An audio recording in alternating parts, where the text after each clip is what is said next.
I always hate to interrupt great conversation that was going on. That's why at the end of the event we have the opportunity for additional networking and handshaking and drinks afterwards. But I'm Jim Tubbs. I'm the president and CEO of the bank, and I wanted to first and foremost just thank you for coming today. We've had the pleasure of trying to put on different types of, call it educational opportunities or giving back to our customers and our centers of influence that make us who we are, and we really appreciate all that you do. So this is a sign of our appreciation, but also the intent and the hope is when Elliot's done, you walk out of here and you say, you know what, that was really worthwhile. I'm really glad I went. I learned something, and wow, is that guy entertaining. He's so entertaining. We've had him for 4 consecutive years because most of you that have heard him in the past keep saying, he's done such a great job, I'd love to hear him again. And so we're fortunate to be able to be back into Elliot's schedule, to be able to bring him back. I had a chance to talk with him earlier today and said, you know, how many of these events do you engage in? And he does about 70 of these a year, and he even takes off 4 months of the year. So as you can tell, he's a very busy person and travels a lot. He's now accomplished, if you remember my introduction, the last 4 years is that he stated that he visited 49 out of 50 states. Well, this past year he knocked off number 50, which was Maine, which isn't too far from him, but he got it all taken care of. So let me give you a little bit more of an introduction of Elliot. He's an internationally acclaimed economist and public speaker specializing in making some sense and minutia of the economics fun and relevant and interesting. He's earned his BA in economics from McGill University in Montreal, as well as a master's and PhD in public administration from Syracuse University. He is an author, speaker, and expert and has testified before Congress, creating a stock index and a consulting firm which he runs. Here it says he visited 49. Obviously, this is even an old card. He visited all 50 states. He loves ice hockey and keeping the rate of restoration of his 60-year-old home. One thing also that Elliot does, and you'll be able to sign up through his website, he provides a blog every evening. It comes out at about in between 9 and 9:30 our time. And it's a sort of a state of what happened in the economy, some facts, and it's 70 words or less. And I've appreciated being in tune with it because it's things that are very timely, talking about have it be the oil prices, have it be housing indexes and things of that nature, but he does an excellent job. So I know you're here to listen to him and not me, so thanks again for coming. Elliot, all yours.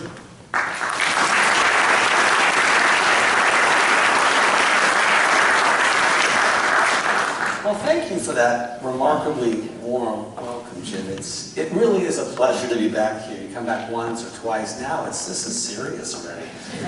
Now I have to tell you the truth. I have no choice. And there's good news and bad news. So let me preface this a little bit with, I'm going to be saying, go back and forth, if you will. On one hand, the news is really wonderfully good. Q2 GDP was, 4 point somewhat, 4.2, 4.3, whatever it was. Q3 was 3.5. Q4 we're in now 3. So you can't but not notice the trend here. 4.2, 3.5, 3. 3 is very good, but it's not 4.2. And next year things will slow more. So I want you to enjoy what's going on now, but I also want you to be acutely aware that things are going to slow down. I'll give you 4 or 5 reasons why with the data. I'm not just making this stuff out of my head. But be prepared for what's going to happen. We may or may not have a recession. We'll talk about that too, and when it might come. It may be years from now, who knows, but GDP will slow. And let's now look and see why things are good, where they're slowing and why. I'll talk about the election during my talk, but the election didn't really matter much. I want to just get that out there. The polls were right. Markets had expected the Democrats to get the House, Republicans to hold the Senate. That's what happened. Republicans maybe pick up a seat or 2 in the Senate. They lost between 30 and 35 in the House. It's going to be more grid. It'll be gridlock. It'll be less done in the coming congressional session than in the last session. Big tax activity, not going to happen.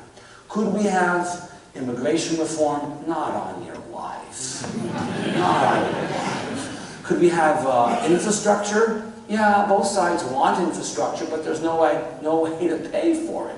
The Democrats want to raise taxes on the rich. The Republicans aren't having that. They want to do some public partnership, which is half-baked and going nowhere. So it seems very unlikely something major will happen.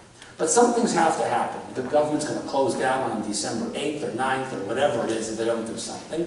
The debt ceiling has to be raised come March, so they've got to do that. Some of the Republican tax cuts expire as early as 2019, some by 2022. So there's some incentives to do some small things. The ACA or Obamacare needs some fixes. There may be some small deals there. So it'll be small ball at most, with very little anything major happening. We're going to put it off until 2 more years from now, and we'll see what happens then.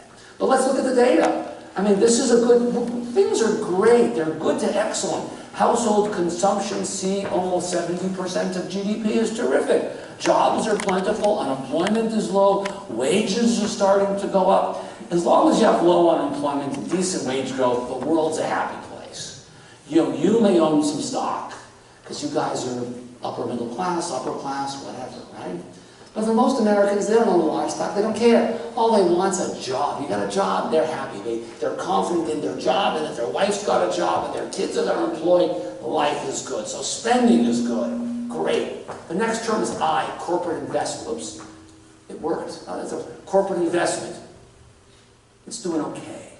Up until, say, July or August of this year, it was doing nicely. But it kind of slowed down. Is it because of trade things going on, global slowing down, or just other stuff? I'm not sure. But it was until very recently good. Next comes G, government spending. I think it is written G, government spending. It's on fire. Tax cuts are leading to all kinds of increases in personal income and corporate income. Personal income's down. Small corporations get a 20% tax cut. Large corporations have a huge tax cut. And there's spending increases of $400 billion over 2 years, fiscal 18 and 19. So there's tremendous amounts of fiscal stimulus coming in the form of strong government spending.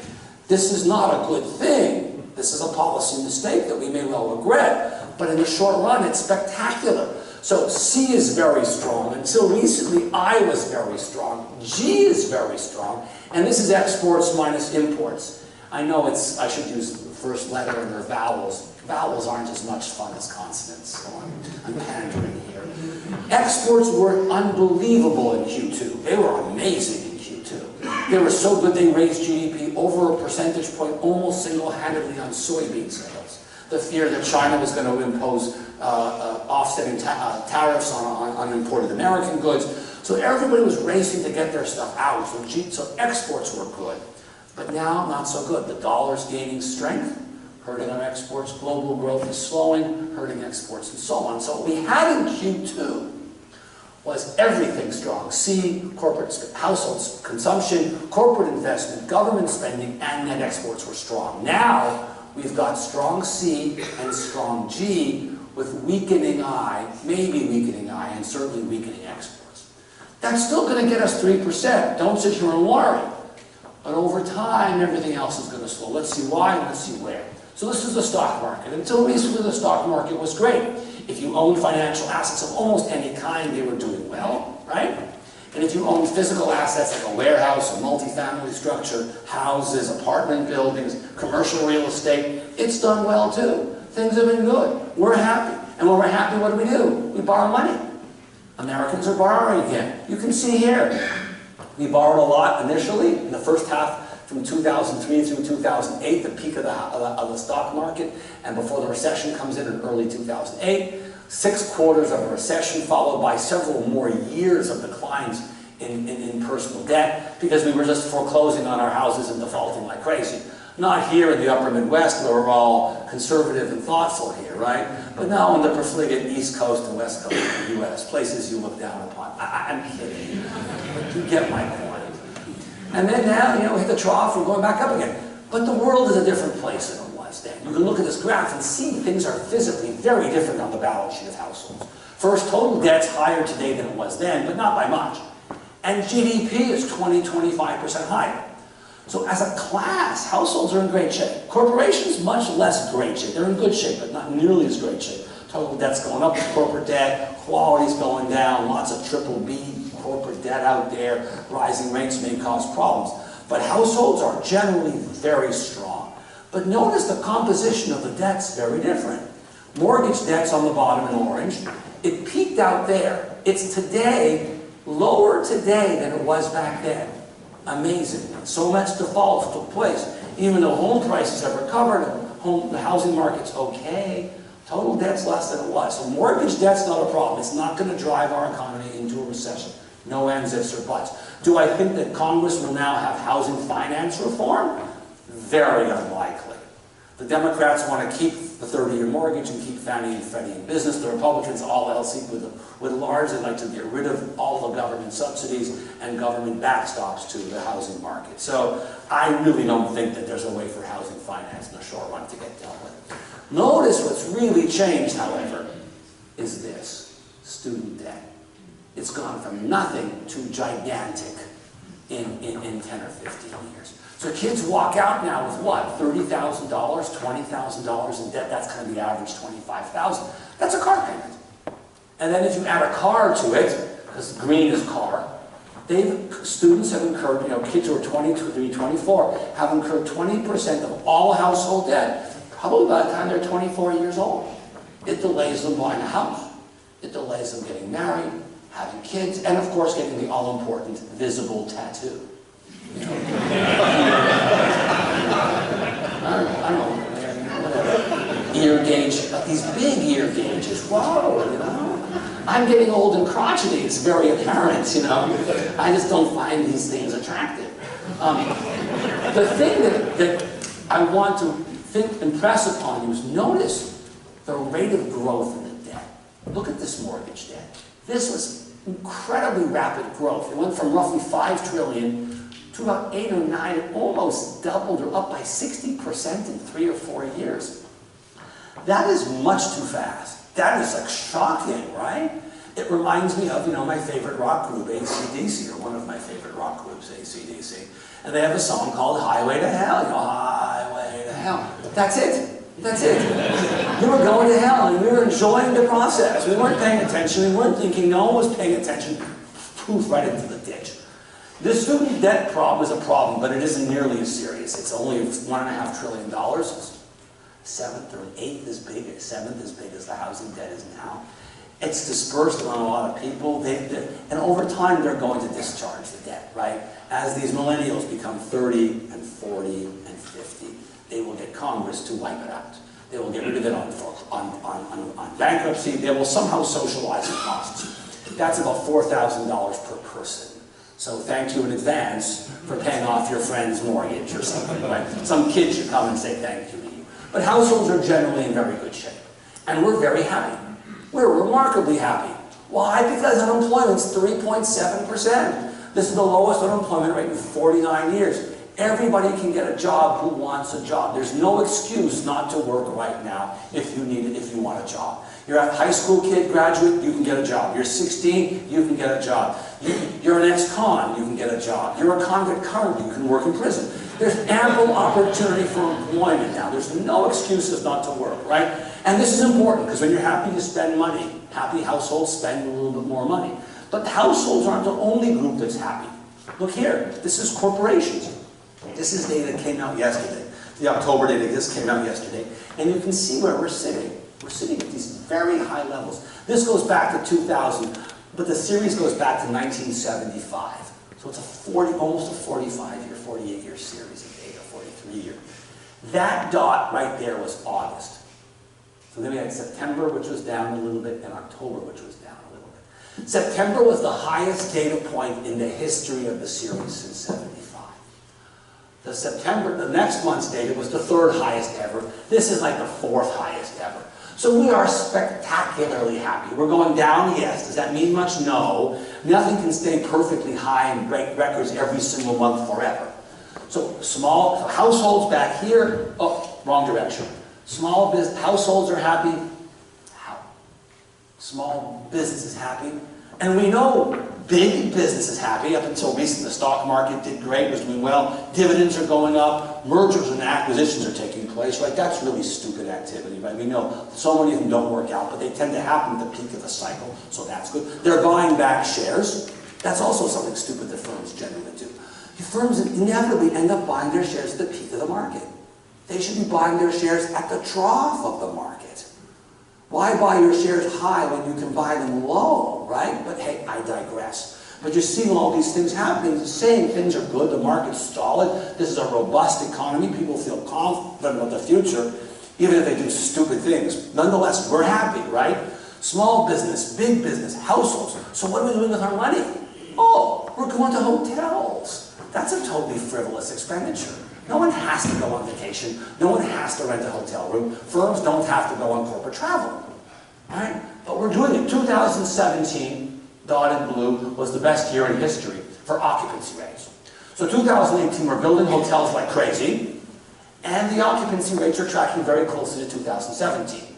We may not break 17's record because 17's records were aided and abetted by the terrible storms that took place, the hurricanes that took place in Houston and western Florida and a little bit in Puerto Rico, obviously. So we may not break the record, but we're very close. So we're building lots of hotels, we're going on a lot of vacations, a lot of corporate travel. That's a good thing. That says we're happy people. We're not buying Alpo, we're not buying porridge, we're not buying underwear and socks. No, we're going to Vegas, for God's sake. And 2016 was the record for attendance for individuals. 2017 was the record for corporate travel, right? Convention attendance and so on. 18's a bit lower. That's because there was a shooting last year that killed 60 people and injured 500. Shockingly, people went, oh, maybe I'll go there.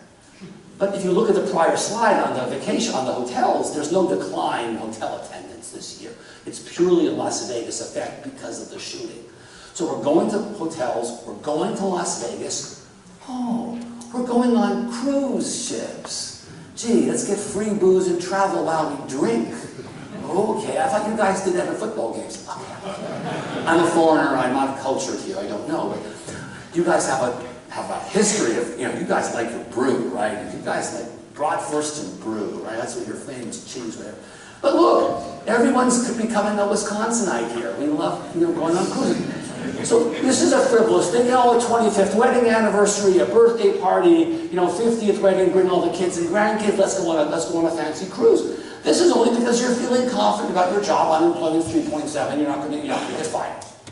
This is a pure indication of a completely frivolous activity, right? It's a service, it's short-term, it's expensive. We're buying cars too. Car sales are okay. They're not great, but they're fine. They're not great because cars last a long time. We've bought a lot of cars, we've caught up. And interest rates are going up.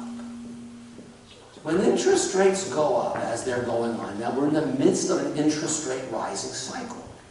What does that mean? It means rates are going up. When rates are going up, what gets affected? Interest-sensitive things. What are interest-sensitive things? There are three that are generally very interest-sensitive. On the household side, there's cars and there's homes, both of which are weak. And on the corporate side, there's generally construction activity, which is slowing down. This is what's normal to happen this stage in the business cycle. It's not a bad thing. It's how monetary policy is transmitted through the economy. Higher rates, they affect interest-sensitive sectors where you borrow lots of money. Cars and construction and homes. That's it. And you see here, autos are doing actually pretty well given the rising rates. But they're not going to set any records because they can't. Rates keep going up. Monthly payments are rising by 30, 40 bucks a month per year as rates keep jumping up. That's 500 bucks. That matters to a marginal household. It may not matter to you, but it matters to a person with a FICO score or a much lower FICO score earning substantially less money. They can't buy the new car. They'll buy a used car or they'll wait an extra year. But despite that, auto sales are pretty good. Oh, we're buying recreational vehicles. I can think of nothing less pleasant in my life. Really, it's not that I don't want to travel. I love traveling, but I don't want to travel in a shoebox, then eat in the shoebox, and say, oh, let's go to bed and stay in the shoebox on wheels. No, making it worse, some of these vehicles are so large you have to buy a bigger pickup truck to travel with it. You own an F-150, for example. But now you've got to buy an F-750. They don't exist. To pull it. And then you have no place to store it in wintertime, so you have to pay someone $100 a month ground rent to leave it somewhere, and you got to wrap it in saran wrap all winter, and that costs money too. So you got to buy a new truck and store it somewhere else. This is a crazy expensive proposition. But it means people are feeling really good about themselves. Airstreams, Winnebagos, whatever it is. So we're going to Vegas, we're buying cars, we're going on trips, we're buying RVs. I mean, what else can I tell you? Oh, we're fixing up our homes. This is billions, $300 billion, $320 billion spent on home improvement. Not new construction, renovations and repairs, alterations. It's doing very well. Why? Because we have lots of home equity. Whenever you buy your house in 9, 10, if you buy your house after 9 or 10, you're doing great. And even if you bought it in 6 or 7, the price is recovered completely, or just about completely, right? So if you have some home equity, prices, money's still inexpensive, right, Jim? It's still pretty reasonable. You know, it's getting more expensive, but you're still reasonable. And there's nothing to buy. You look for a house around here, is there a lot of inventory floating around? There's no inventory. So someone like you says, you know, oh my God, you know, I want to downsize, upsize, get more house, more kids, fewer kids, whatever, get married, you're divorced, I don't know, whatever it is. You want to do something, but you can't. So you say to yourself, I can't do much, so what am I going to do? I'll fix what I got. I'll plump in $50,000 and get a new kitchen, or $30,000 and get a gazebo, or $10,000 and get a bathroom. It's kind of like, you know that song by Stills? The key line is, if you can't be with the one you love, love the one you're with. That's your house. It may not be a great house, but it's all you're going to get, so you might as well make it nice and pretend you're happy. So that's what's going on here. Now, why is it going down? The growth, it's still going up. The bar is rising, 330, 340, 350, but the growth is going down. Why? Because existing sales are starting to slow. Now, when you buy a house from somebody else, an existing house, they often don't fix it up. You know, they've been there 10, 15 years, they age in place, they think it looks great, they don't realize it's very dated. Then you buy the house and you say, oh my God, I gotta spend $20,000, $30,000 just on the carpets. The place looks like hell, right? But because home sales are declining, because rates are going up, renovations, alterations, and repair activities, the growth is declining. It's still going up. Just the growth is declining. Keep this in mind, right? But that's an expensive thing. I mean, this is a totally frivolous purchase. And last but not least, one of my favorite slides, we're buying racehorses. Of course. My God, how frivolous is that? So we're buying RVs, we're fixing houses, we're buying boats. I don't have it. We're buying boats, we're buying planes. We are a happy bunch of people. You put it together, household consumption, C, that first term in GDP, is growing like gangbusters. It's well over 3% in the last couple of quarters. And that's been a major driver of GDP growth of late, right? Households have more income, tax cuts have occurred, we feel confident, unemployment is low. You put this together, see the growth in income that households are experiencing now is over 5%. Because overtime's up a bit, 2.5 more million people are working who didn't work, and the average pay raise is 3%. So you put all these sources of income together, right? That's a lot of money. So households are feeling good. You see it. This is wonderful. Let's talk about I. What's going on in I? Corporate investment. And one of the keys here is oil. You don't think of America as an oil producer in Wisconsin. I don't think of it in Maryland either. But let me tell you, we are now the world's #1 oil producer. We produce 11.6 million barrels a day. Total U.S. production has grown by over 20% in the last 12 months. It's absolutely remarkable. You may like the fracking business, you may not like it, but it has been incredibly transformative. And you can see where the rigs are by the color of the fruit of the cake. The biggest area of activity is the Permian Basin, because oil price, to extract a barrel of oil in the Permian Basin is cheap. It's $40, $45. So right now, West Texas Intermediate's about 55. You take off $10 because of pipeline problems, it's 45. They're still making money there. It's pretty remarkable. In the past, when oil prices went up, it wrecked our economy. It didn't make a recession necessarily, but it hurt because you had to spend money on gas that you otherwise would have spent going out to dinner, going to a hockey game, whatever you would have done, buying a suit, going on a trip, whatever, right? But now, because we produce 11.6 million barrels a day, increases in oil prices hurt you and me as customers, sure. But they help us because we own shares in BP or Gulf, not Gulf, but ExxonMobil or Chevron or Total or Elf or whatever it is. Employment in the oil patch goes up. And all the way from Texas here, all the way up to the Canadian border in Alberta, there's massive increases in exploration and production. So it's very much offsetting. It's mildly negative, but very mildly. Now, of late, oil prices have really dived. They've really dived down. They've down by 20–25%. They've fallen by 10–12 bucks a barrel, both Brent, North Sea Brent, global oil, and West Texas Intermediate WTI. It's a complicated story. We'll spend a few minutes because it's very interesting. A few months ago, there was a fundamental belief we were going to run out of oil in the very short run.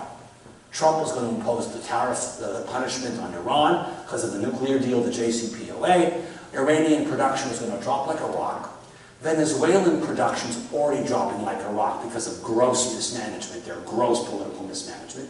And we were going to run out of oil. This loss of a few million barrels of Iranian oil was going to put the world's demand bigger than supply. Prices were going to skyrocket. And everybody was bullish on oil. The amount of money wagered on bullishness on oil was spectacular. It was all good until it wasn't good. And in the last 2.5 weeks, oil has declined every day for 12 straight days. It's the biggest decline, number of days of decline since 1983 or something. Because everything switched. Everything switched. Global growth suddenly starts to slow. China starting to slow down. Trump offers waivers on countries, so suddenly we're not losing so much Venezuelan oil. And US production starts to skyrocket along with Russia. And suddenly what we thought was a deficit in oil becomes a huge surplus, and now OPEC's talking about cutting production. The Saudis said they're going to cut unilaterally 500,000 barrels or so, desperate to cut. So that means maybe the frackers will frack more, but it's a very complicated world, and the fracking really matters. But if prices do come down, dollars spent in the patch will go down too at some point. Oil below 50 bucks becomes really largely untenable for much production in Texas, Colorado, North Dakota, and so on and so forth. But oil is a big story. Look, what's also going on is firms are making a lot of money. Firms are happy. Corporate profits are good. Firms are optimistic about the future. They feel good. Unemployment is low. Wages are going up. They can't find workers. We'll have to do some investing in plant and equipment inevitably, right? They have no choice. And they have money with which to spend. So firms are feeling good. A few years ago when things were here and things were really terrible, it was Brexit was just announced. China was devaluing its currency. There was a lot of bad vibe going on out there. But since then, things have been much better. Europe had a great year last year. We're having a good year right now. Things now are starting to slow, but we've had tax cuts, so we've been largely immune of this little bit of slowing down in global growth. I'm not saying it's slowing wildly here, but global growth is going to slow from, say, 3.7, 3.6 to 3.3. It'll fall by 10%. Nothing massive, but it'll fall. But we're okay. We've been insulated because of the tax cuts and the spending increases and so on. We'll get there eventually. We'll talk about that. But corporate profits are good. Look at manufacturers. These guys they're high on drugs. I mean, they must all be going to Michigan now to get legal pot or something, right? I mean, look at this. This is 2 years of exceptionally happy. They were in a recession. Manufacturing was in a recession. They recovered and they're spectacularly happy. Are they nervous about the future to some extent? Yes. If you talk to manufacturers, what are their biggest concerns? Their biggest concerns are lack of labor. They can't find workers to do the stuff they need to get done. And they're afraid of tariffs and how this will work itself out. So they're happy, but nervous. And this is justified under the situation. No one knows how the tariff thing will resolve itself. We'll talk a little bit about that. This is 10–12% of GDP. How about the rest of GDP? Well, the rest of GDP, they're happy too. This is services, non-manufacturing. 70% of GDP. And look at this, guys. They're crazy happy.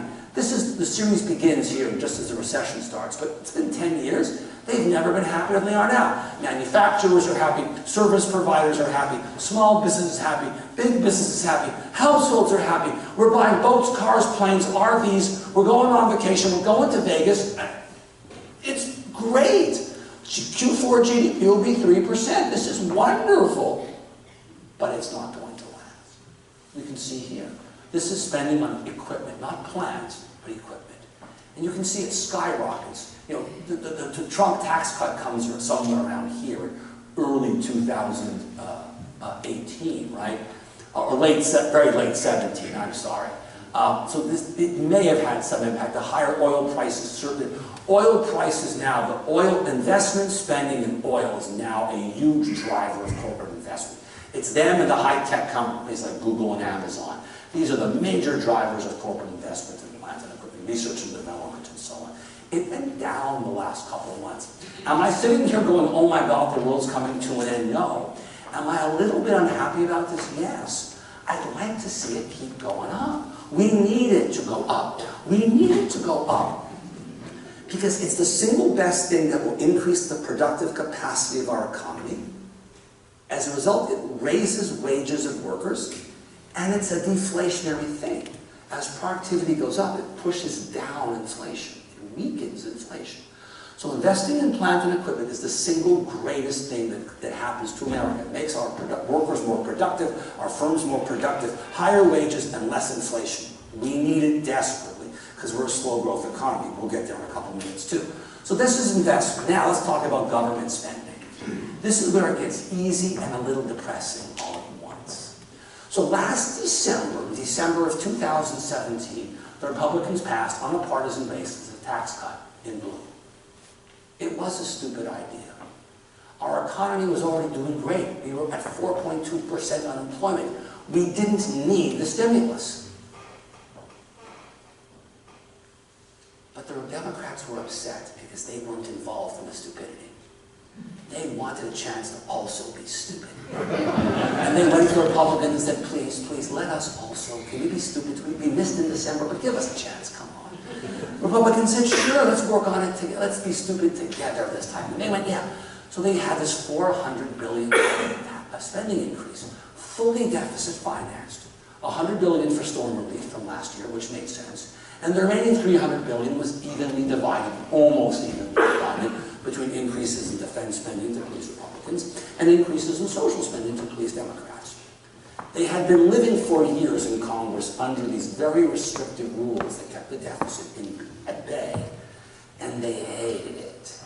And this was their chance to break the budget caps that they had agreed to years and years and years ago in 2011-12. And they were finally free to spend money, and that's all that Congress wants to do. They never want to raise taxes, they never want to be responsible and clear it up. They haven't been. But look what happens. Because of these two things, right now, we're in the middle of the best part of this. This is quarter-over-quarter growth of 1%. Year-over-year, we're now at about 0.7%, or 0.75, 3/4 of 1 percentage point of GDP growth. Simply because of these two stupid policies that stimulated an already very stimulated economy.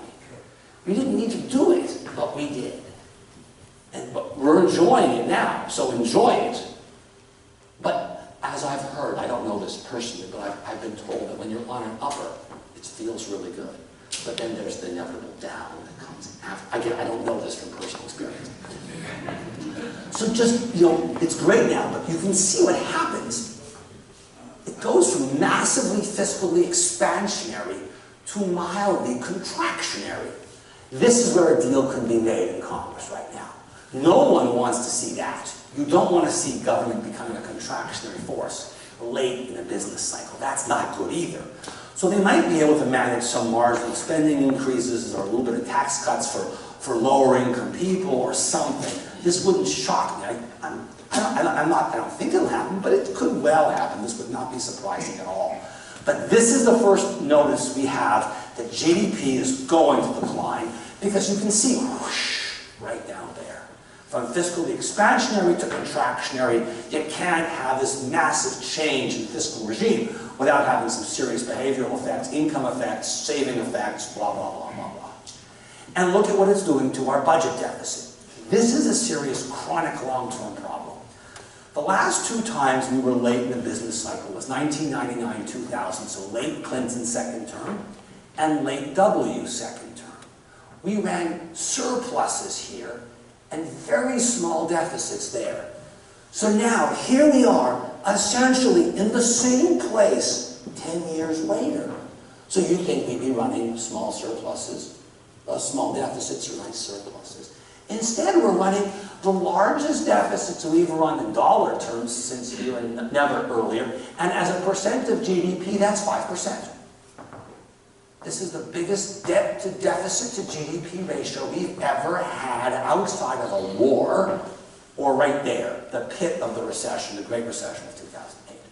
And the economy's going full blast. When the economy's full blast, tax revenues should be going like this, right? And social spending should be going like that. Welfare payments, well, no one's on welfare. Unemployment insurance, everybody's working. Food stamps, who needs them? Earned income tax credit, wages are going up. So social spending should be going down and income taxes should be going up. That's why you ran these surpluses under Clinton.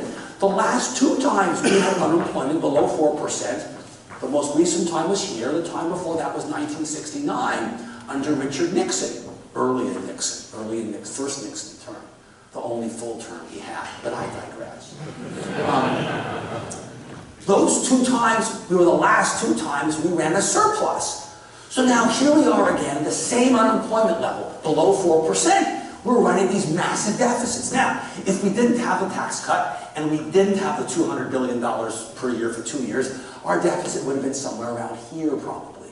So it still would have been higher than this year, but it wouldn't have been quite that big. So we're throwing away a couple $100 billion a year because of this tax cut that we simply don't need because our economy is already good. And what's it going to cause? It's going to cause problems because when the recession comes, and it will, we're going to be hard-pressed to get out. When we were here, it was easy to get out. We could go from a $200 stimulus situation to a $400 billion deficit. That's a $600 billion change to get us out of recession. Okay. Here, we went from negative $100 billion to negative $1.3 trillion to get us out. It won't be that bad this time. This will be a garden variety recession. But we've already started here. This means we're going to have to go to like $2 trillion to get out. This Congress isn't going to be so excited. They're going to say, oh, I don't know if we can afford a tax cut. I don't know if we can afford a spending increase. Because debt to GDP was 40% here. Now it's 75%. Our room for maneuvering is reducing because we're blowing it when we shouldn't be. We should be running a surplus now so that when the recession comes, we can rake the cupboard and throw, $1 trillion or $2 trillion at the problem and not prolong a good economy and have higher rates because the economy is going so good. Monetary policy is becoming more contraction. They're raising rates to dampen it down. So this was a policy mistake that we may come to regret. We'll see. Now, let's talk about trade very briefly. Trade is good. Reducing trade is bad. Tariffs are unhelpful. That's the general story. And you can look at it here. If you impose tariffs on steel and aluminum, who wins? Employers in steel and aluminum. Who loses? Everybody else. That's how it is always. We'll get to whether we should have tariffs or not. That's a whole separate question. But the economics of tariffs are unequivocally bad. When we impose tariffs on Chinese goods, we hurt them and we hurt us. When they retaliate, they hurt themselves and they hurt us. Because when we impose tariffs on steel and aluminum, the steel and aluminum producers in America make out like bandits. What do? They raise prices, and because there's no competition, they get fat and happy and stop innovating. So we have less productivity increases and higher prices. It's a terrible combination. And as this winds through the economy, it's more and more sectors of the economy, as the tariffs get bigger and bigger, the scope of them gets bigger, and the magnitude of the tariff gets bigger, it starts to hurt GDP growth. And in a non-trivial way. So up until October 1st of this year, so about a month and a half ago, we had been imposing 25% tariffs on $50 billion of Chinese goods. The negative economic impact of this was 8 basis points. 0.08%. Who cares? It's a sideshow. I'm not paying attention. It doesn't really matter. But the tariffs are getting bigger. On October 1st, they raised the tariffs from just the 25 on 50 to now an additional 10 on 200. And now the impact of the tariffs is palpably big. It's 20 basis points. It's over double. They could double it again to 40 basis points. Okay, now I'm really paying attention. This is a very high price to pay, losing 40 or 50 basis points of GDP. It's almost as big as the contractionary fiscal policy that I showed you earlier with that slide with the blue and the red, right? That's a lot of GDP. You lose 7/10 here on fiscal policy, and then you lose 30 or 40 or 50 basis points on trade policy. You're talking a lot of GDP going away. Now, are we right to have the tariffs? I think so. China they really are an evil regime. There's no question. They are our competitors politically, they are our competitors economically, they are our competitors militarily.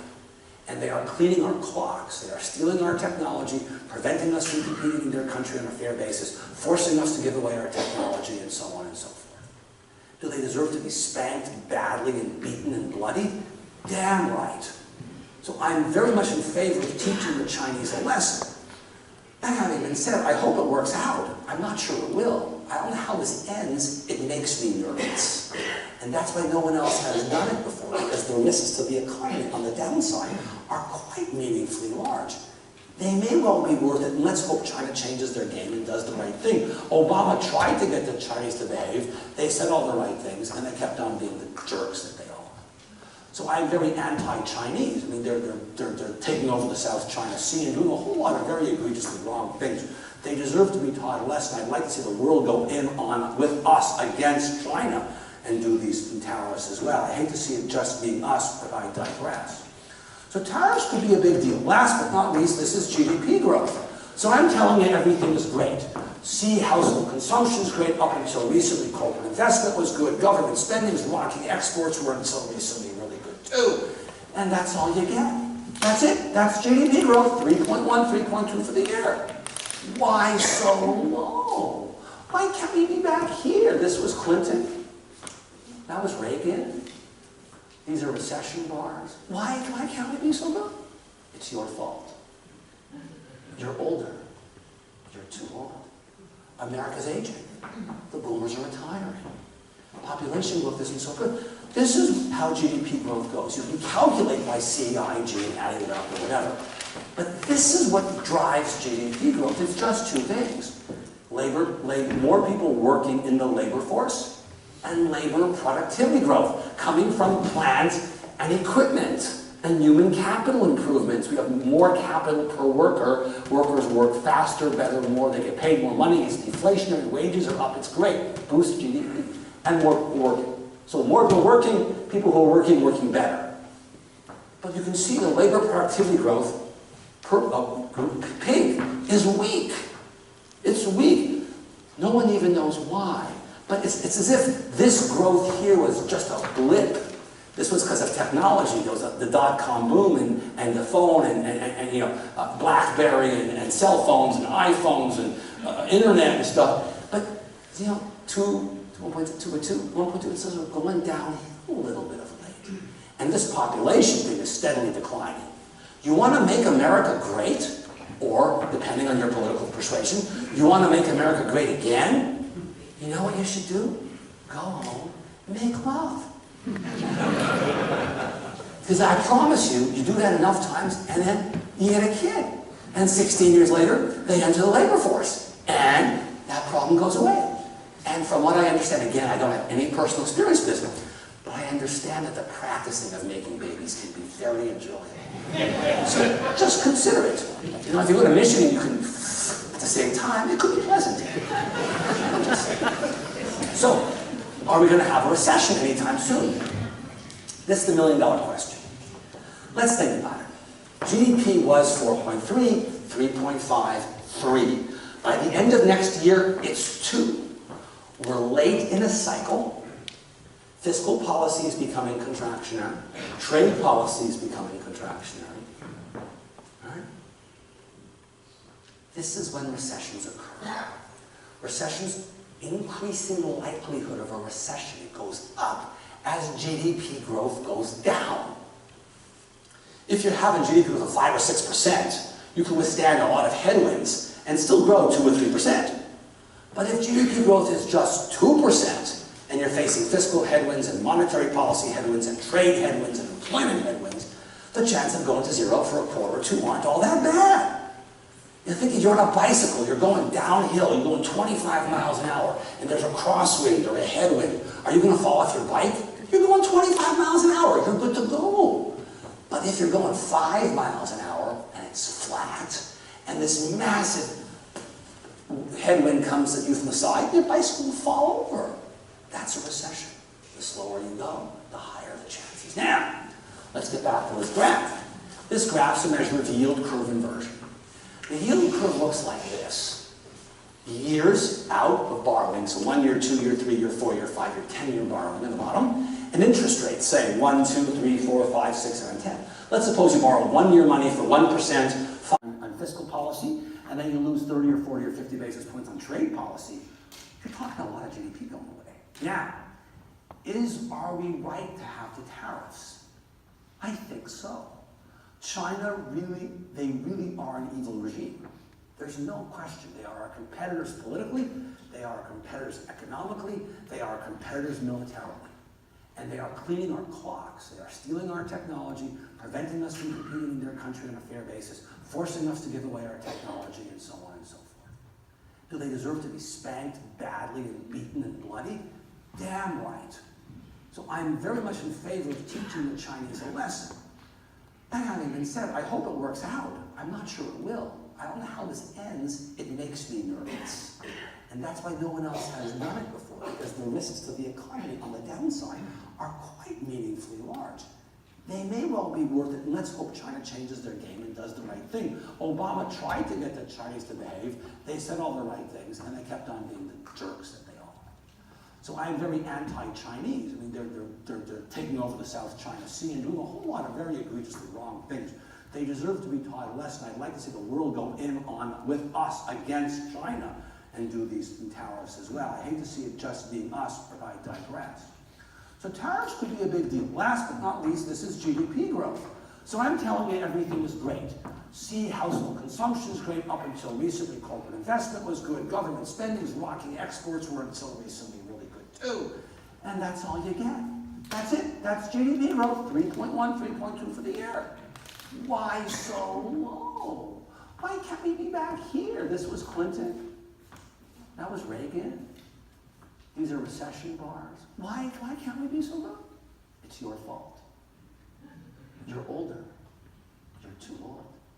America's aging. The boomers are retiring. Population growth isn't so good. This is how GDP growth goes. You can calculate by C, I, G, adding it up or whatever. But this is what drives GDP growth. It's just two things. More people working in the labor force, and labor productivity growth coming from plant and equipment and human capital improvements. We have more capital per worker. Workers work faster, better, more. They get paid more money. It's deflationary. Wages are up. It's great. Boosts GDP. And more working. So more people working, people who are working better. But you can see the labor productivity growth per pig is weak. It's weak. No one even knows why. But it's as if this growth here was just a blip. This was because of technology. There was the dot-com boom and the phone and BlackBerry and cell phones and iPhones and internet and stuff. But 1.2, it says we're going down a little bit of late. And this population thing is steadily declining. You want to make America great, or depending on your political persuasion, you want to make America great again? You know what you should do? Go home, make love. Because I promise you, you do that enough times, and then you get a kid. And 16 years later, they enter the labor force. And that problem goes away. And from what I understand, again, I don't have any personal experience with this, but I understand that the practicing of making babies can be very enjoyable. So just consider it. If you go to Michigan, you can, at the same time, it could be pleasant. I'm just saying. So, are we going to have a recession anytime soon? This is the million-dollar question. Let's think about it. GDP was 4.3, 3.5, 3. By the end of next year, it's 2. We're late in a cycle.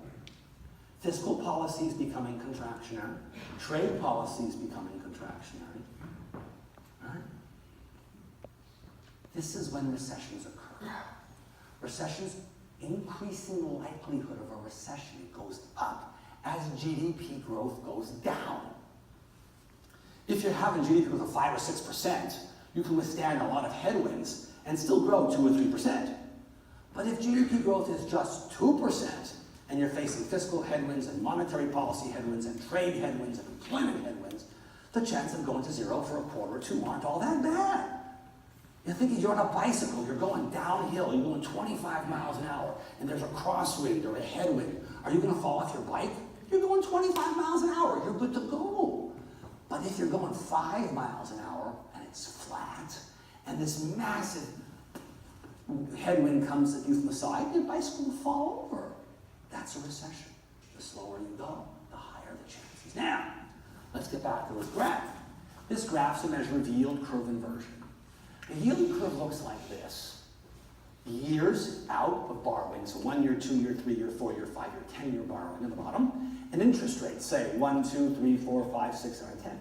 Let's suppose you borrow 1 year money for 1%, 5 year money at 5%, 10 year money at 10%. The longer you borrow, the higher you pay, because the borrowers, the lenders, taking all kinds of risk, interest rate risk, credit risk, default risk, all this kind of stuff. But occasionally, the yield curve inverts. And instead of having a positive slope, like you think it would, the more you borrow, the longer you borrow, the more you pay, it goes like this. The shorter you borrow, the more you pay. Short-term money becomes more expensive than long-term money. This is crazy. Lending officers, chief lending officers, current and past, in the audience, have nightmares thinking about this sort of stuff. This is the stuff that nightmares are made out of. Right? You wake up in the middle of the night, you can't sleep because the yield curve's inverted. It's true, it's true, it's true. So, every time the yield curve inverts and goes from positive slope to negative slope, the blue squiggle goes above the red bar. And every time that's happened, with the exception of 1966, it's been followed by a gray bar. What are gray bars? Right. Inversion, recession, inversion, recession. Lots of inversion, 2 recessions, inversion, recession, recession, inversion, recession. You get the idea. We're close. We're close. We're going to have one? I don't think we're going to get one at least until June. Because the Fed's going to raise in December by a quarter point. They're going to raise in March by a quarter point. And then they'll raise somewhere after that. That third one from now may tip us over, in my opinion, humble opinion. It may not, but it might. So if the recession, if the inversion occurs in June, and it takes about 6-8 months from the inversion to the recession, it doesn't happen instantaneously. There's some white space between the blue and the gray. It isn't instantaneous. So I don't think we can get a recession until early 2020. I'm not saying we're going to have one. That's the earliest we can get one, realistically. I mean, a war, of course, a nuclear war could change anything, or a meteor shower or something, but anything within the realm of possible, early 2020. The recession won't be that bad, because there aren't that many imbalances in the economy. Corporate balance sheets aren't so hot, they're a bad one, but nothing really gross. It'll be hard to get out because of our fiscal policy won't be so great, but we'll do it, we'll get out. But this recession could happen in 2021, or if we're lucky, 2022. In June of next year, this recovery we're in right now becomes the longest in U.S. history. In June, 8 months away, or 7 months, or 7 months, whatever. That's the longest. So this recovery will be the longest recovery in history. The question is, how much longer will it go? Tell them I'm busy right now. I'm predisposed. Let's talk about labor markets, because it's one of the problems we're going to encounter. So right now, job growth is spectacular. It peaked out at 3 million several years ago, declined to 2, and then miraculously up to 2.5. This is beautiful. That is spectacular. Late in the cycle, more growth, yay! But there's a problem. I told you we're running out of people. Just a couple slides ago, I said, go home, make babies, right? Not enough jobs? People. Well, how can we have all this job growth if I'm telling them there's not enough people? Something's got to give here, right? No, they both can live simultaneously for a short period of time. This guy's so excited. He's leaving to make a baby right now. Don't look at me like that, dude. No, no, no. Yes, that's why he's smiling. Look at that big smile on his face. So don't leave. Don't leave. How did we do this? Look, we drove the unemployment rate down. The way we can get more people into the labor force than were naturally occurring through births and immigration minus retirements and death is by driving the unemployment rate down. But the unemployment rate is now getting really low. It's 3.7. That was the housing boom, 4.2. That was the dot-com boom, 3.8 for 1 month. We're now at 3.7. You have to go back to here, 1969, to get to 3.5. I think we'll get lower than this. I think we'll get lower than that before we're done. I think we'll get to 3.2 or 3.3 in this cycle. May take us another year to get there, but we'll get there. Because we're running out of workers. Because how much lower can this go? To get to 3.5 is here. To get to 3.3, you're back here. The Korean War, that's the 50s, right? That's MASH, right? That's the Korean War for like me. What do I know about the Korean War? That's 70 years ago. This is 60 years ago. It's crazy long time. So this naturally has a bottom of 3, 2.9. We can argue what it is. But at some point, you literally run out of people. Are we there yet? No. But I can see it coming. So we have fiscal policies becoming contractionary. We have trade policies, contractionary and inflationary. And we're going to run out of workers. This is going to slow. How many of you or friends of yours say to themselves, we can't bid on that contract. I can't do that work because I can't find someone to hire to work. Right? It's going on. That's slowing growth. That's growth killing activity. Can't find a worker, you can't do it, that's a problem. Right? Look at this graph is unbelievable. In blue, it's the percentage of people who quit their job every month. Right now, it's 2.4% a month. That's 30% a year. You may be a bad manager if 30 or 40% of your staff leaves you every year, but that's kind of average. You don't feel so bad. It's okay. It's higher now than it was at the housing boom. 1 month, 2.3. That's the dot-com boom. The peak, 2.6 for a month or two. So it's as good as it was almost back there.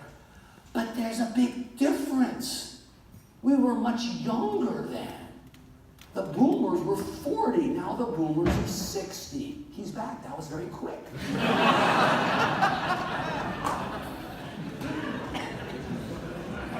So, I'm not going to pursue that line. So the fact that we're older, demographically, average age has drifted up, yet quits are just as strong is remarkable because old people don't take risk. So either it's the young people, the few younger people who are doing it, and or the older folks who are going, yeah, I'm 63, I don't care. I'm quitting and looking for a new job, or I can get a new job, or whatever. That's a spectacular comment on the strength of the economy. So people are quitting their jobs, they're feeling good, that's why we're happy. You gotta be damn happy to go and do that, right? That's remarkable. This is other ways to measure unemployment. Is the measure wrong? People say it's wrong, not really measuring the right stuff. Okay, unemployment's 3.7, that's in green. Then you add people working part-time who want to work full-time who can't find full-time work. I don't believe there are many of those around. How many skills can they have in this kind of economy they can't find full-time work? Nonetheless, if you compare it today to the housing boom or the dot-com boom, it's lower there, dot-com boom, than today. There's a little bit to go. These are discouraged workers and marginally attached, the definition of which I can't quite remember. But the point is, it's not much different today than it was there, housing boom or dot-com boom. Here it's lower, here it's the same, here it's a bit higher. There's still a little bit of work coming. We can get through a year and a half before we really begin to run out of workers. But we're getting there. Look at this. This is the gap between the overall rate, 3.7, and the rate for African Americans. The gap is 2 percentage points. That's as low as it's been since the data began in 1970. Should it be lower? Of course. Could we do things to improve it? Yeah, but I'm not talking that. I'm just giving you the data here. This is super low. Here's another way to look at the unemployment rate, by education. Are there people who are some educational class that aren't being employed well? Look here. This is college grads, right? Super low now, low there, nothing happening. Here, in green, there's a little bit of space, associate's degree, Somerset, right? It's a little higher today than it was at the dot-com boom. Not a lot, but a bit. Here, the red is high school. It could be a little lower. But look at this, non-high school grads. Way lower now than it was there or there. So is there some business here in these two groups that could get lower? Yeah, not here and certainly not there. It's even going up. That's spectacular that it's going up. Going up means people are entering the labor force who don't even have a high school degree. That's how good the labor market is. This is unbelievable. That's a beautiful thing. That's almost economic porn, for God's sake. That, beautiful. So there's some people still go higher, yeah, but not a lot. I say here, there's 0.6 of a percentage point, another million workers in the middle court. Good for a year and a half, whatever. How about wage growth? Wage growth. It's going up, clearly going up, 3.1%, the best we've had, right? It's going up, but not much. Do you think with such low unemployment it would be better? What's going on? Demographics are part of people like you, dude. You're old. You're old. And you used to make a lot of money. You worked to make $500,000 a year. You had an airplane and a boat and whatever. But then you retire and you're replaced by you. You're a college graduate. You're just 22 years old. You're starting your career. You're making $50K, $500K, $50K. Well, no wonder that mechanically drives down wages. If you account for that, the 3.1% here really becomes 3.5 or 3.6. That helps. Good thing. So wages are going up a little faster than we think. Now look at this graph. This is interesting. People who are job stayers, they're losers. And the job quitters, they're the cool kids. Notice the wage growth differentials. There's a big gap between them. When was the last time you had a big gap like that? Here. And before that, here. What happened after that gap? We had one of those. Oops. How about here? Oops. Maybe. Depends. What this is happening is saying we're beginning to run out of workers, which means interest rates are going up because inflationary pressures are building, and then the Fed makes a mistake, raises rates too fast, and drives us into recession. Why else aren't big pay raises? Lack of unions. Hey, Wisconsin used to be a union shop, but now it's a right-to-work state, right? This is quintessentially what's going on in the country. Fewer unions, people don't think of inflation. There's no COLA clauses automatically contracts because there aren't unions. Another reason. Oh, there's also Uber. Uber drives down prices. On one hand, weakening inflation. And think about it. When you were a kid, you looked for a job, you finished college, maybe, You have to looking for a job was a full-time occupation. You couldn't work while you looked for a job. You couldn't get a part-time job because you never knew when you're going to have a job in June, right? Phone rings, gotta be at home, get the phone. Didn't have a cell phone. So you couldn't work. But now, you can work Uber while you're looking for a job. Oh, your phone call? Sure, I can take it. Oh, next week, 2 o'clock interview? Sure, fine. Just don't do your Uber for 3 hours, dress in a suit, walk to your job, and then either get the job and quit Ubering or don't get the job and back to Uber. So Uber's pushing the unemployment rate lower than it otherwise could be. Because people who are really unemployed are still working full-time for Uber in a way, right? That helps, it's good for the economy. But it pushes down wages. Well, look at it, labor productivity growth is terrible. We talked about that, the blue and the red, having babies, those two things. If you're working, you don't get paid more money because you're not making more stuff. You're making the same stuff you did last year. 4 loans an hour, 3 milkshakes a day. You're installing 4 air conditioners an hour, whatever it is, right? No, and look at this. There's fewer gains from new firms. There aren't as many new firms as there used to be. Firms like Google and Amazon have a lot. If you want to work in high tech, you have 5 companies to work from. Not literally, but you get the point. That depresses wages too. And last but not least, we're getting old. And old countries grow slow, have very low interest rates and low inflation. They have low interest rates because old people save their money as much as they can. My mother believes she won't die as long as she has money. That's not tight, right? That's a problem. Because the older you are saving so much money to equilibrate this massive amount of savings with this very limited interest in investment, because we're old, you have to drive interest rates down to equilibrate the savings and investment rates. Japan is a really old country. They're shrinking by 800,000 a million a year. They have very low inflation rate. But inflation is showing up, kids. It's coming, I promise you. Not much, but a little. Here's the story. Let's go back. Oops. CPI, what you think of as inflation. Red is headline, red is core, no food and energy, data from this morning, and blue is headline, including food and energy. And what you see is generally increasing inflation. But oil prices just plummeted. That will drive the blue down. It won't make red do much, but it will drive blue. Economists look at the red, not the blue, because blue bouncing around just because of food and energy prices, bouncing around because of drought and all that kind of stuff. But the Fed doesn't look at the CPI, they look at the PCE. Again, red is core, no food and energy, blue is food and energy. Data will come out in 2 weeks. The red is what they care about. They want the red to be 2%. What's the red at right now? 2%. But unemployment's going to get lower, our economy's going to run hotter, wages are going to go up a little more, we're going to run out of productive capacity. And that's why the Fed is raising rates. They're raising rates because they want to slow the economy down to the point that job growth is 100,000 a month. Because that's what we can produce on a sustained basis of new employees versus employment growth minus retirements and deaths and so on. But we're now at 200,000 a month. We cannot sustain this.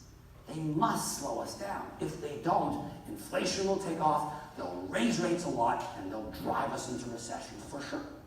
So they're doing interest rate rising activity proactively, hoping to calm us down, such that by the end of 2019 or early 2020 or mid-2020, we get down to 100,000 new jobs a month, because that's all we can sustain given our demographics. If they succeed, we have a soft landing and no recession. If they get it wrong, we either have inflation or we have a recession. We'll see. This is another graph to show you, like that labor employment graph back here that talked about recessions coming up and likelihoods and situations here. We looked at this and that and this. Here's another graph that looks very much like that one. It's different but similar. So this tells you how big our economy should be under ideal conditions, 12 trillion, 14 trillion, 18 trillion, whatever. Red tells us how big we actually are. So we have a recession, we get too small because workers are unemployed, factories are idled and so on, and then we catch up, good. We have a recession, we fall behind, we catch up, good. Big recession, eventually we catch up, good. Now, look at the same graph and reverse it. Don't look at the good news, look at the bad news.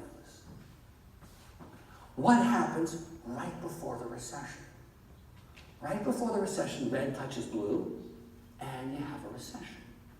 Red's above blue, and you have a recession. Red's above blue, you have a recession. Red's above blue. Inflationary pressures are building. Unemployment is low. Commodity prices are rising. Workers are harder to get. Wages are going up. The Fed's raising rates. Hello, recession. It's not guaranteed. The Fed may not do it. The Fed was smart back here. Red hung above blue for a long time, no recession, because Greenspan understood that imported junk from China and Walmart were driving down inflation. Didn't have to raise rates. We could have had a recession there, but we didn't, because Greenspan got it right, but the recession's going to come eventually. So what are rates going to do? What are rates going to do?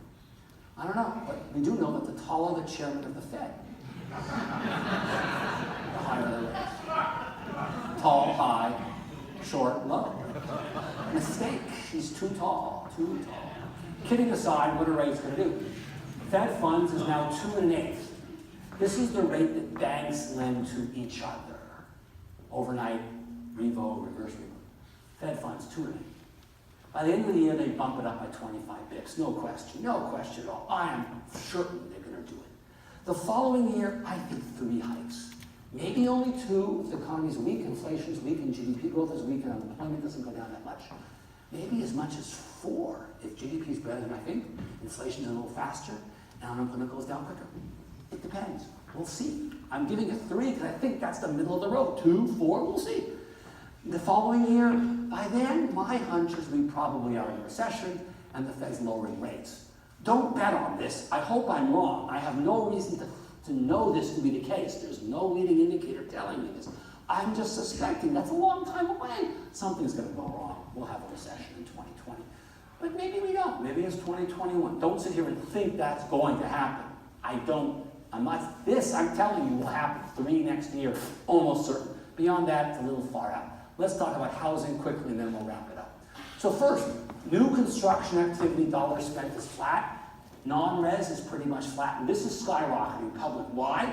Because the government's spending $200 billion a year for 2 years on infrastructure and defense and all this spending, and they're building lots of stuff, right? So that's why that's going up, but those really aren't going up. This is housing activity. Multifamily is fine. Single family is way low. It's way low. It should easily be up here where the green is. The green is total, blue, multi, and single together gets you green. Much too low. Why is it too low? Well, first, it's too low because prices are too high. New home prices are crazy. Averages in red, medians in blue, much too high. Wages aren't keeping up with these crazy price increases.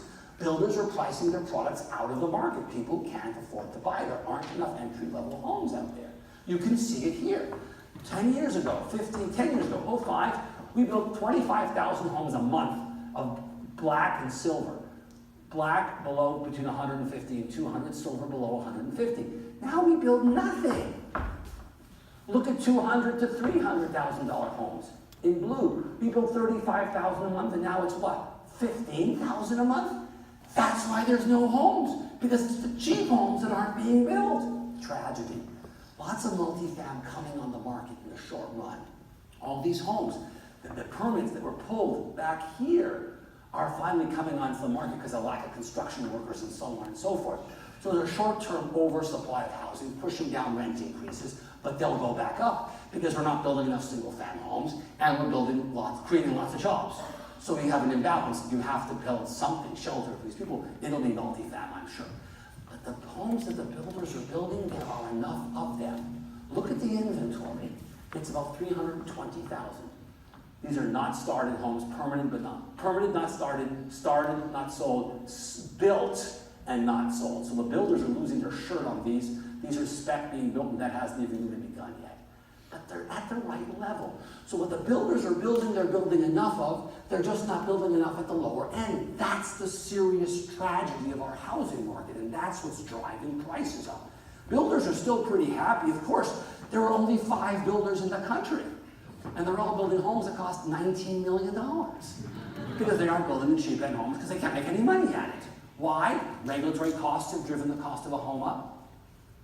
Labor costs have gotten our 5% wage increases for construction workers because construction workers are exceptionally rare now because people left the industry, didn't come back, and the Mexicans went and never came back either. Productivity is very bad in construction because of all the regulations and so on. And lumber costs up until recently were astoundingly high. They've fallen like a rock because the housing market's turning over. It's really rolling over. Interest rates are going up. House prices are too high. Wages aren't keeping up, and something's got to give. You see that, that's a sign of nervousness.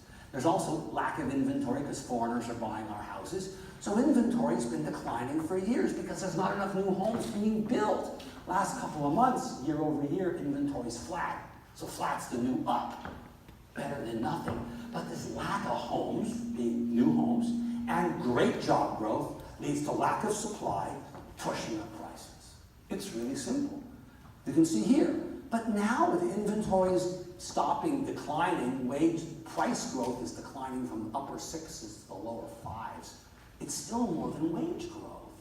This is a real issue. This is a real problem. People can't move. House prices are too expensive. People can't afford to buy a house and so on. Look at leading economic indicators. Pending home sales on the left in light green, they're going down. Total sales in black are going down. Here's another way of looking at it, comparing it to prior years. Look how fast this declined. 2018, in January, pending sales were very high. They were near the high end, right? Still near the high end in Feb and in March. But come April, May, June, it really got much worse. It was further away. And look at it now. Now it's almost at the bottom. In 6 or 7 months, the housing market went from strong to substantially weaker. This is a market that's rolling over because rates now are adding to the calamity of it. Not enough homes and prices that are too high and rates that are going up. I mean, how many headwinds can the market withstand? This is existing sales. They're going down. The market is rolling over here. It's too many headwinds. If they just built more cheap homes, we'd alleviate most of these problems. First-time mortgage apps, year over year, are negative. Data came out this morning, down 2 percentage points. This is nothing going on because no one's buying a house because they're too expensive. And now rates are going up too. These are multiple ways of looking at the same economy. Housing sector not doing particularly well. Last but not least, tax reform hurt home buying too. Because you could maximize state and local income taxes at $10,000, regardless of what your state income taxes and local property taxes are. Who cares? It's $10,000. So along the coasts, here and there, suddenly housing is a lot less valuable than it was, depressing demand for expensive homes. Look at home builder stocks. They outperformed massively the Dow Jones or the S&P, and now they underperform. Because the market, the housing market's substantially weakened. There's no recession coming. It's not going to lead to a recession. It's purely contained for now. It's not going to bleed out. We can talk about Q&A. Last but not least, there's no credit deterioration. If you look back at the recession back in 3, 4, 5, 6, 7, lead up to the recession, massive decline in FICO at the midpoint, bottom quartile, bottom decile. Now, nothing. There's not a credit bubble. There's just nothing to buy because the builders won't build. And the problem will get worse demographically because the biggest cohort of millennials are going to enter prime home buying area when they're 31, 32 in 5, 6, 7 years. This housing problem ain't going to go away. All right, now we'll talk about locally and then we'll end it. Net farm income. To the extent farm income matters, it's bad. Every commodity, doesn't matter. Cattle, wheat, corn, grain, chickens, everything is no good, right? In terms of things here in Wisconsin, leading coincident economic indicators are fine. Leading economic indicators, don't go to Michigan. Don't go up there, don't go there, just fly, drive around, fly. If you have to fly, make sure the pilot flies through that little channel there. Or you fly first to like Texas and then fly to New York. Do not fly across Michigan. I'm kidding. It's the color palette overall that matters. Colors flip from month to month. It's not really important. Locally, population growth, this is an interesting story. So total population's in black. Wisconsin population is in red. You grow slower than the state. Who grows fast? Dane County. Dane is the story, and everything else sucks wind. Columbia, Iowa, Green, yeah, whatever, who cares? Look at this. This is net migration. In-migration minus out-migration by county. One of these counties isn't like the other. One of these counties just doesn't belong. If you remember your Sesame Street. This is crazy. I mean, Dane is bringing in 7,000 people a year, and these guys are going nowhere. This guy's so upset he's going to move to Dane County. Yeah, do it, man. And have a baby while you're at it. This is GDP, state versus federal versus Dane versus Madison. So you got here's a couple things. Wisconsin is in blue, right? The nation is in black. The nation does a little better than Wisconsin because population growth is better in the rest of the country than is Wisconsin. But Madison does better than Wisconsin. Madison's in red. The state's in blue. Red's generally above blue. There are rare exceptions, but so Madison does better than the country, but the country does a little better than Wisconsin and Madison sometimes. All right? If you look at unemployment rates, this is unreal. Madison, Appleton, and Green Bay are spectacular. Here, here, and here. Milwaukee and Racine follow. Even Racine at 4% is very low, barely above the average. They were at 13 or 14 way back when GM closed the plant, right? They've done remarkably well for themselves. But now let's look a little deeper. What's driving the decline in unemployment? Is it people coming in and more jobs being created than job entrance? Or are people quitting? Because you can get both. You can't tell from here which one's which. Look here, this is payroll growth. These are people working. And you can see the payroll growth here is pretty good. These two cities are doing particularly bad, right? Appleton and Madison are up there close to 2. Milwaukee's right there. Green Bay is pretty good. So you have 3 that are really quite good. Milwaukee's okay, and these 2 are awful. In terms of payroll growth, this is job growth. Job growth. Now, let's look at labor force growth. The 2 rotten cities, go back and look at the 2 rotten cities. This is Janesville and Racine, zero employment growth, and very negative employment growth. They're out of workers, among others. The population of workers is shrinking on them. They have a massive problem. Labor force is people who work and looking for work.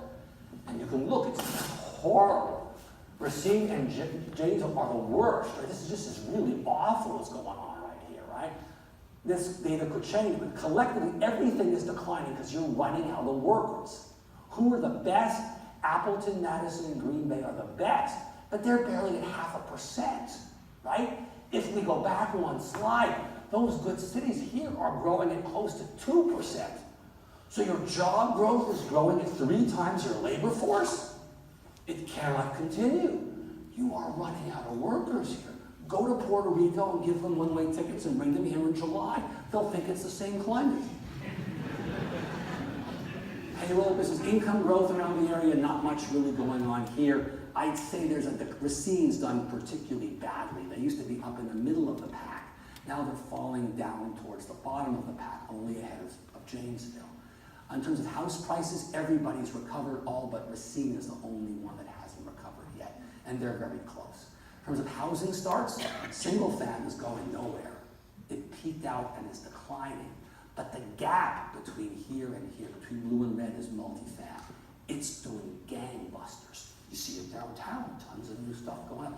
But even though it's doing gangbusters, total home construction activity now is about the same as it was in 2000. It's less than it was here. And this was around here, that was decent growth. This wasn't crazy credit-induced bubble garbage growth, right? Covered a lot of material. Let's quickly think. First, name, cell number, website, Twitter handle. Jim, you mentioned my blog. You want to get my blog? Give me your business card. Go to my website and sign up, or text the word Bowtie. One word, no hyphen, no space, 6 letters, nonstop, to the 5-digit number 22828. You'll then be prompted for an email address. Type it in. You'll hear from me every day till you die. Be sure you watch it. The economy is good now. It was great. It is good. It will slow. It will slow because fiscal policy will become neutral or contractionary. It'll happen because interest rates are going up, so monetary policy becomes tighter. It'll weaken because trade is going to get more difficult, and it will get slower because labor is going to get increasingly hard to find. On top of that, the dollar is strengthening, so exports are hurting and global growth is slowing a little bit. We're not going to get a recession until the earliest in 2020. It might well be 2021 or 2022 if the Fed gets it right and we get a little bit of luck, but it will come. The recession won't be particularly bad. It'll be a garden variety one, but it may be a little harder to get out of it because of the fiscal follies that we've done in the last 10 months or so. The tax increases in December of last year and the unfunded spending increases in February of this year. I think the election's not going to make much of a difference. There'll be small stuff happening, and we'll wait until 2021 before we try and do some big stuff again. At this point, if we have time for questions, hopefully we don't, I'm joking. I would love to take some. Do we have time? Yeah. We have some time. I talked a little too long, I apologize. So ask away all your questions.